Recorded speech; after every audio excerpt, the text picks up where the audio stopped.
நேயர்கள் அனைவருக்கும் என்னுடைய அன்பான வணக்கங்கள். தமிழ் திரையுலகில் 1000க்கும் மேற்பட்ட படங்களில் நடித்து கின்னஸ் சாதனை படைத்த ஒரே நடிகை நம்ம ஆச்சி மனோரமா அவர்கள் மட்டும்தான்.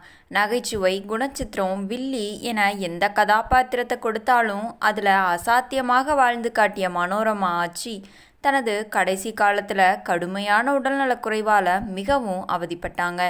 80 வயதை கடந்த நிலையில் நடக்கக்கூட முடியாமல் சக்கர நாற்காலியில் அமர்ந்து இருக்கும் போதும் அவங்க சினிமா மீது, கலை மீதும் கொண்டிருந்த ஆர்ப்பரிப்பான அன்பு, காதல் ஒரு படத்தில் பாடி நடித்த அந்த கடைசி சம்பவம் ஒட்டுமொத்த தமிழ் திரையுலகத்தையுமே உலுக்கிருச்சு. அதை பற்றி தான் நாம் இந்த வீடியோவில் பார்க்க போகிறோம். வீடியோவை முழுமையாக பாருங்கள்.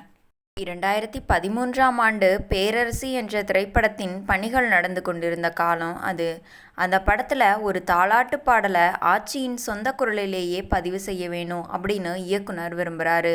ஆனால் அந்த சமயத்தில் மனோரமா ஆச்சி தீவிர உடல்நலக்குறைவால் மருத்துவமனையில் அனுமதிக்கப்பட்டு சிகிச்சை பெற்று வந்திருக்காங்க. பேச்சில் கூட தளர்ச்சி இருந்த அந்த சூழலில் ஆச்சி உங்களால் பாட முடியுமா என்று இயக்குனர் மிகவும் தயக்கத்தோடு கேட்டிருக்காரு. அதுக்கு ஆச்சி, என் மூச்சு இருக்கிற வரைக்கும் நான் மேடைக்கும் கேமராவுக்கும் சொந்தக்காரி அப்படின்னு சொல்லியிருக்காங்க. மருத்துவமனையில் தீவிர சிகிச்சை பிரிவில் இருந்தபடியே மருத்துவர்களின் சிறப்பு அனுமதியை பெற்று நேரடியாக ஒளிப்பதிவு ஸ்டுடியோவிற்கே அழைத்து வரப்பட்டாங்க ஆச்சி மனோரமா. அவங்களால எழுந்து நிற்க கூட தெம்பில்லை. ஒரு சக்கர நாற்காலியில் அமர்ந்தபடியே கையில் குளுக்கோஸ் ஏறும் ஊசியின் தழும்புகளோட மயக்கின் முன்னால் அமர்றாங்க. பாடல் வரிகளை பார்த்து தன் முழு மூச்சையும் திரட்டி அந்த தாலாட்டு பாடலை பாடத் தொடங்குறாங்க ஆச்சி மனோரமா.